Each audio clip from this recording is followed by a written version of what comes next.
John Kirshner, rolling along, John Kirshner.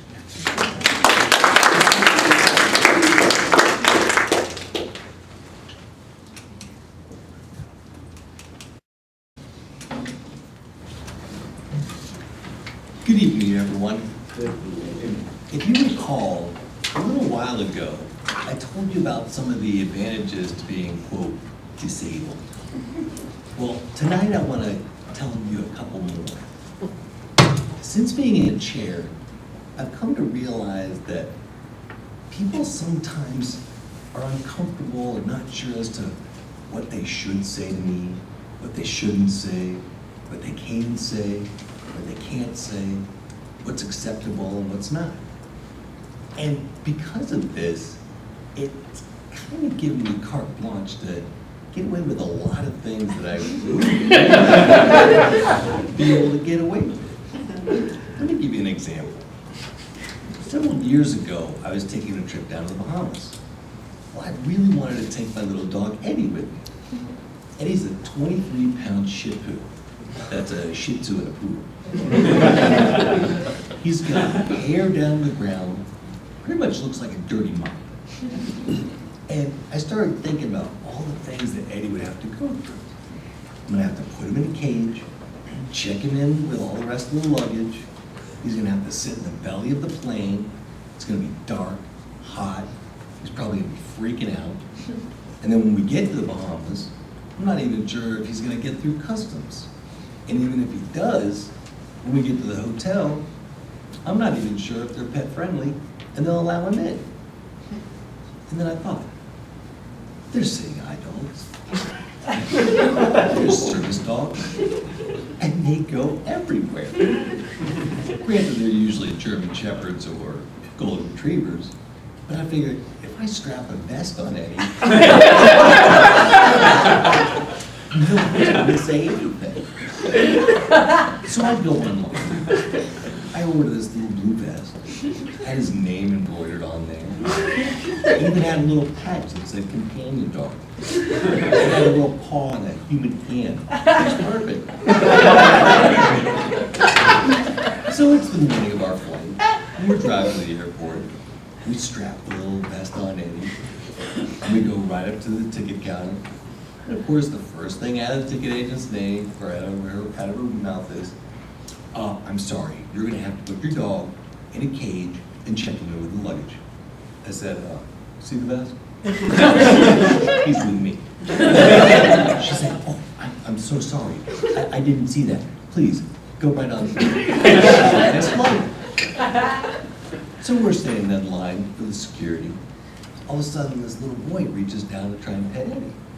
The mother quickly grabs his hand and says, no, he's a working dog. Keep in mind, Eddie has no formal training, doesn't do any tricks. In fact, he hardly ever listens to me unless I have food on my lap. We go right up to the security officers, and they see his little blue vest. They said, come on through. We go up to the plane. Stewardesses are standing there. They see Eddie with his little blue vest on. Aww. They say, what a cute doggy. Welcome aboard. Well, halfway through the flight, Eddie jumps off my lap, starts running up and down the aisles. He's jumping in and out of people's laps. And you could just see the look on their faces. They're just like, I guess this is what a companion dog is supposed to be. They never said anything. We land in the Bahamas, go up to customs. Once again, the agents see Eddie with his little vest on, and they're like, welcome to Bahamas. So we go off to the hotel. We go to check in. Of course, not pet friendly. But once again, there's Eddie with his little vest on.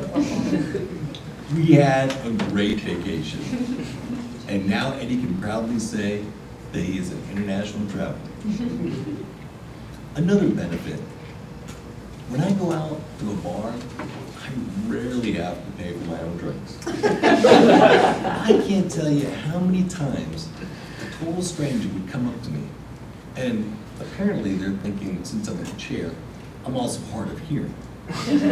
Because they'll look right at me and say, "It's so nice to see you out and about."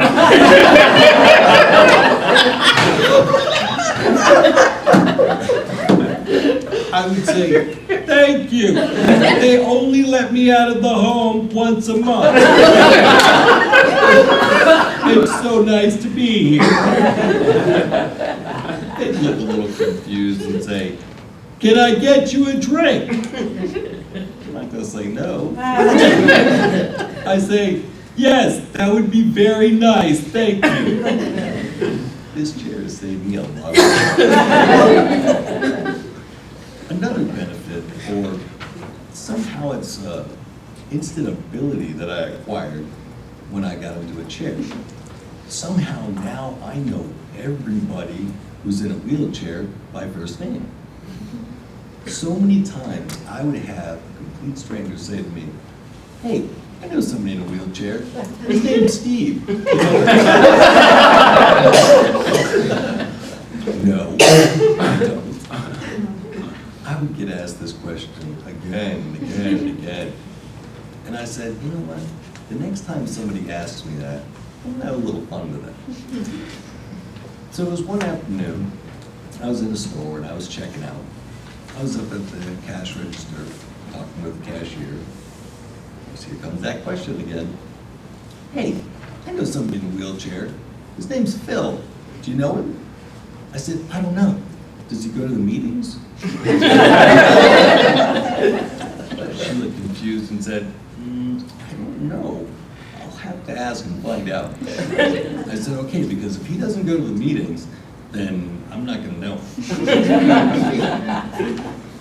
Just between you and me, we don't belong to any kind of secret society where we all get together and know each other by first name.